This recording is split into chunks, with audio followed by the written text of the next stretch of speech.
Hi, listener. This is From Ideology to Unity, a spiritual journey where we let go of ego and ideological doctrine in favor of meaning, purpose, and unity as a whole.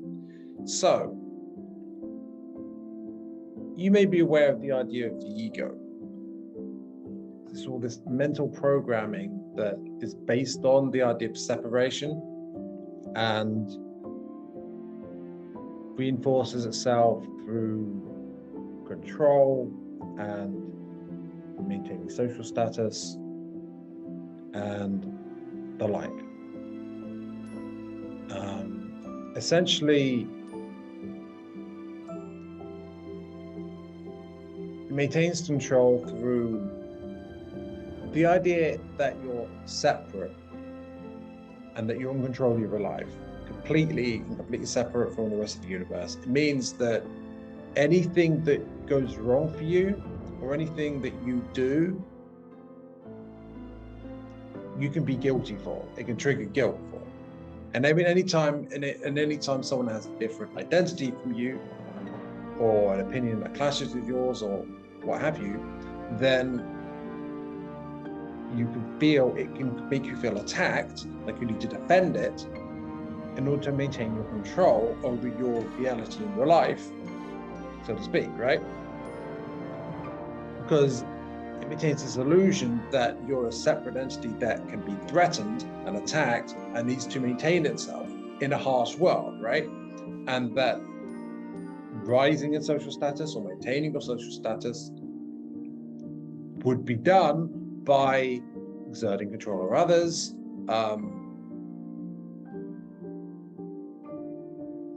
getting more social status and so forth. And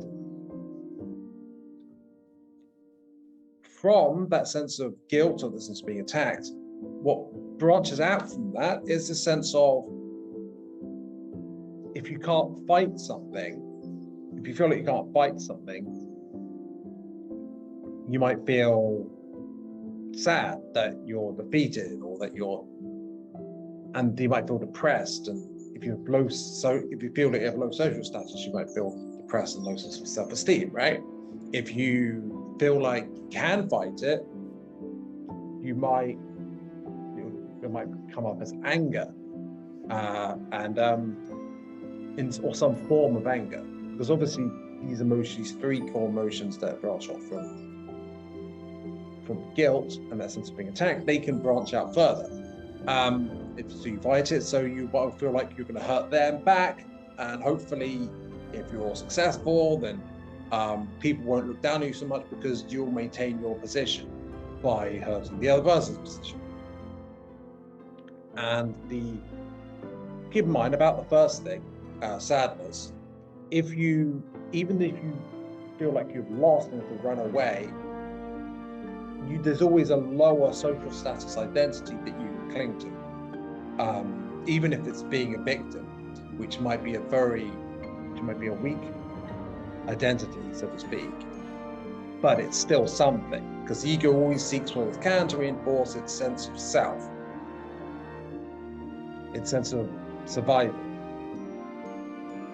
right? Now, the third avenue the third one would be fear, which is the freeze state, where you're not sure if you're going to fight or flee, essentially, and you're just like, right, stop, freeze in place, consider the options. There's this threat. What do we do? Do we fight? Do we run away? Deer in the headlights, like, what do I do now, right? Except that it's the ego is operating based on a social status. It's not based on mere survival like it would be with a gazelle or something, right? Now, why am I outlining this? Essentially, because what I would like to explore is what you could call collective ego, perhaps, or collective ego structures. I'm not sure exactly how to categorize them, but essentially, there have always been tribes and kingdoms and states, right? Well, have there always been that? Well, for a long time there have been. And what we get is any organization, any institution where people are working together in a world that's largely where most people are in ego, will take on the characteristics of ego in a collective sense. So all of these characteristics I outline, every single participant or most of the participants in any organization, any state, any corporation, any kingdom or what have you, even on a tribal level, even in small scale social groups, like, I don't know, like a club at university or something, right? These dynamics will play out. And these are collective ego dynamics. And so, why do you get in international relations states competing so much for power and domination and control and status among each other, among world leaders and among the populace? Because it's all ego, right? And it's not just that all the participants are operating on ego, but to get the highest social status of that organization, the highest position, someone would have to be, or an ego would have to be more proficient at doing what an ego does, maintaining control, dominating others, increasing social status and so forth, manipulating, and all these tricks that the ego gets up to. So those who are more inclined to towards control, more proficient at control, will be those at the top. And so people say power corrupts, but really it's kind of like ego corrupts. But it's like the more powerful someone is in the organization, say, the more those who are more at the top will be, you could say, worse, but that itself is a judgment. But essentially, why would you get one state trying to compete with another, trying to take a territory from it, or trying to gain power at the expense of other nations? Because it's all based on the logic of the ego, brought to its extreme.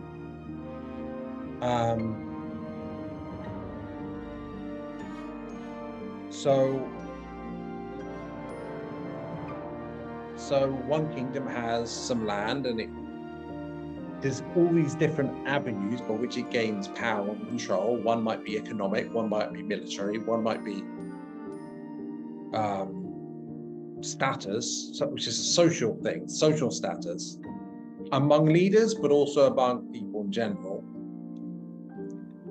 And any avenue in which control can be attained, and this can be in terms of what is called soft power or hard power, which themselves break up into different aspects. For example, when I studied international relations, and I got quite into studying it because I wanted to understand how it works in a descriptive sense back then, without realizing the role that ego plays. So those making the decisions at the top of an organization, say a state or a kingdom historically, would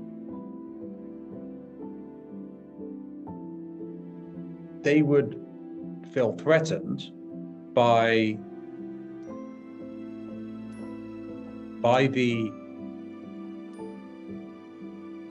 an organization itself as a whole may take up the characteristics of ego as well, and seek to reinforce themselves, not literally, but through the actors who are ego as well. It would seek to reinforce a separate sense of self, and this might take the form of fear, and it might take the form of anger, and it might take the form of sadness. But essentially what it does is it creates this drive to reinforce control through different avenues by which control can be or the illusion of control based on being separate, can be maintained. So, as I said, this can range from the military, economic control, and wealth that can be brought into control of a state. And so there might be different ways in which that can be developed, but brought or utilized. But the Soviet Union, for example, in World War II, had quite a big industrial base, so did America. This enabled them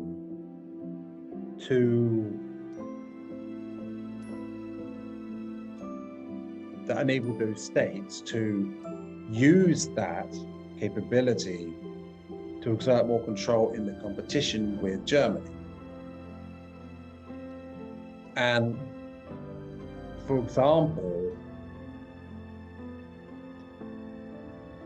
this affects what you could call military power, in that the Soviet Union was rapidly able to, throughout the war, was able to outproduce Germany in how many tanks it could produce. So the economy takes a key role in terms of egoic control of states and other organizations. So does, and that affects the military, because these interact with each other.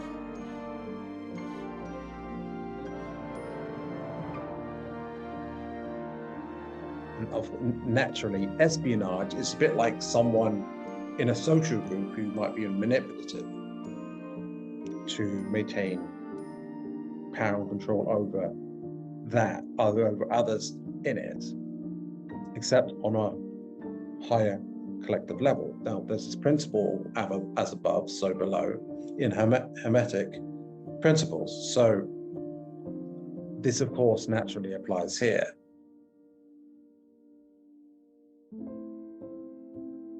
Now, there is prestige among nations and a sense of legitimacy. Prestige is an aspect in which nations, you often see them building these great monuments. You see them in ancient Rome and civilizations for a long time. They've always sought to do victories in battle, great monuments portraying victories and the glory and the wealth and so forth. Legitimacy is partly about following the norms.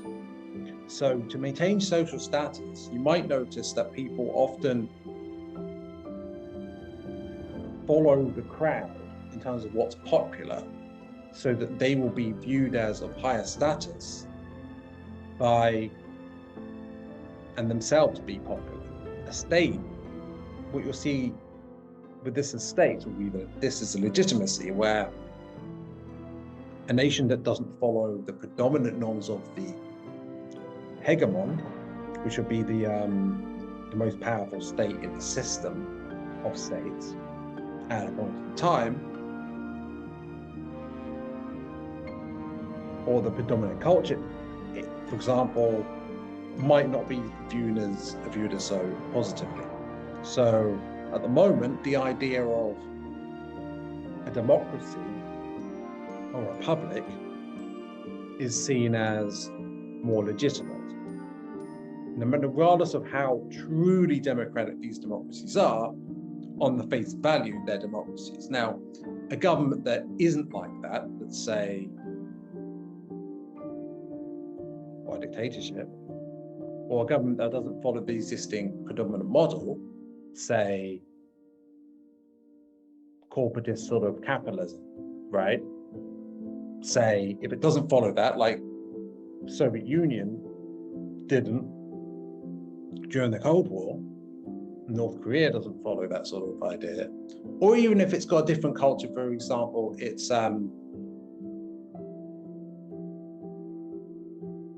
Islam, for example, maybe. Basically, it will be considered illegitimate and have a lower social status. But those of a different group from the predominant one would seek to increase the status of the legitimacy either by switching or by exerting more control and reducing and fighting to reduce the legitimacy of the other norms, right? So, of course, on the new Earth, these dynamics will fade away because as we transition to the new Earth, because these are all characteristics of ego, and there won't be ego on the new Earth. We're coming out of ego, we're coming out of ideology, and we're coming towards unity, right? And love, unconditional love. So it is useful to understand in terms of how the world works to some extent at the moment, and has been under ego, with the understanding that that isn't how it's always going to be. It's a fallen state where what we see among organizations under this fallen state of ego is characterized by these dynamics. And we see the same thing with corporations, and every single type of organization where people are ego, which means most of them on Earth for quite a while now. And there is to some extent the issue of secret societies and the realm of, let's say, conspiracy theories and stuff like that, where to some extent there's some truth. It doesn't necessarily help to get too much into that, because it can actually encourage fear and actually have an effect of shaping reality in terms of mentalism, mind over matter, in a detrimental way if it gets out of hand. But essentially, these things do also play a role where there's shadow egoic politics on a clip, or shadow ego dynamics, with the same thing I was describing, but in the background, where some institutions predominated by ego will influence the states themselves in these dynamics between them. But of course, powerful people in such organizations will naturally compete for power.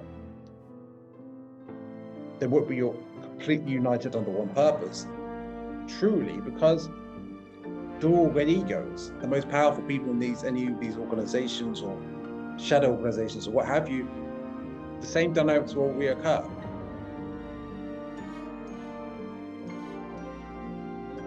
So, I don't know, I just felt like it was helpful to explore that concept, because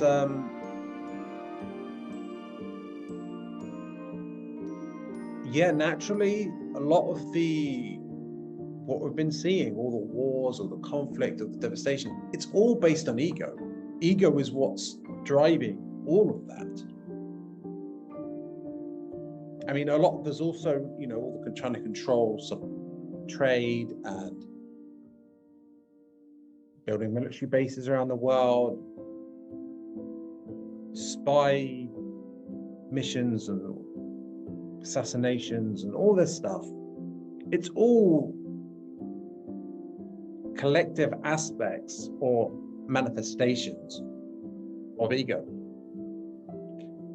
I suppose that's actually quite a simple concept, but once you understand this, perhaps it brings greater clarity to the state of the world.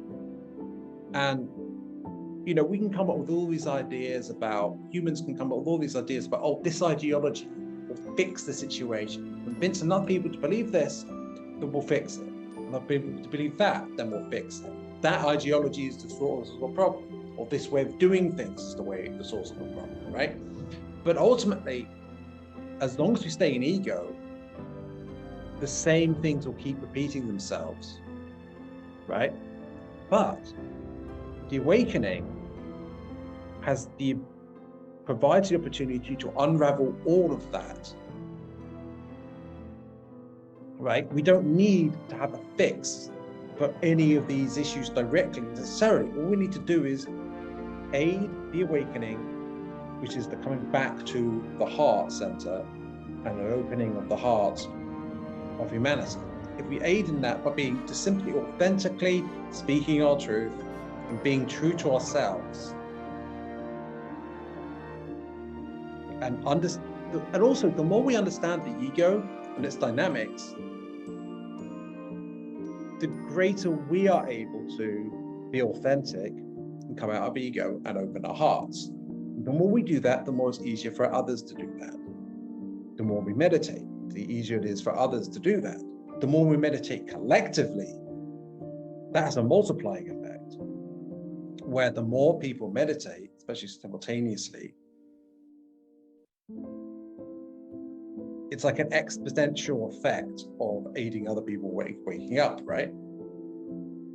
So the solution to all this, all the world problems that we see that are ultimately manifestations of ego is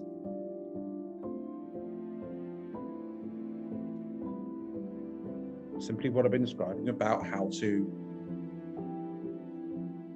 awaken. Awakening is not this journey, it's coming home to ourselves, stripping down the bullshit, the layers of inauthentic lies we tell ourselves and protection barriers based on trauma and, well, ego programming, reprogramming our minds to be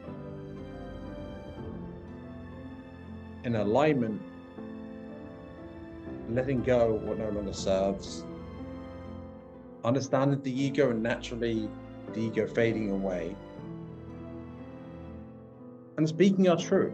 And the more we do that, the more not just other people discover the truth, but energetically speaking, that the light of love radiates out.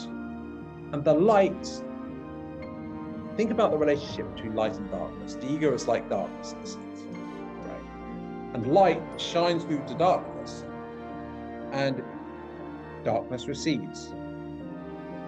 The more we think of it, each person is like a bulb of light, right? And suppose the ego is like shrouding it in darkness, right? The more we strip away that darkness through awareness and insight in ourselves about that ego, about that darkness, the more the light shines through. And the more it shines through, other people can see that light. And that light from us will start to aid in the receding of the darkness and shrouding other people's hearts. And this makes it easier and easier and easier as we move forward to transform not just ourselves, but the world. And we are all one, we are all connected. So of course, naturally, it's going to be that way. And perhaps just as it helps individually to understand how our ego works, understanding maybe how ego works on a collective level can aid us also in us individually and collectively in shining the light of awareness forth, such that we all, step by step, come closer to who we really are, or come back to ourselves, opening our hearts and building that new earth. So hopefully you found this interesting, and bye for now.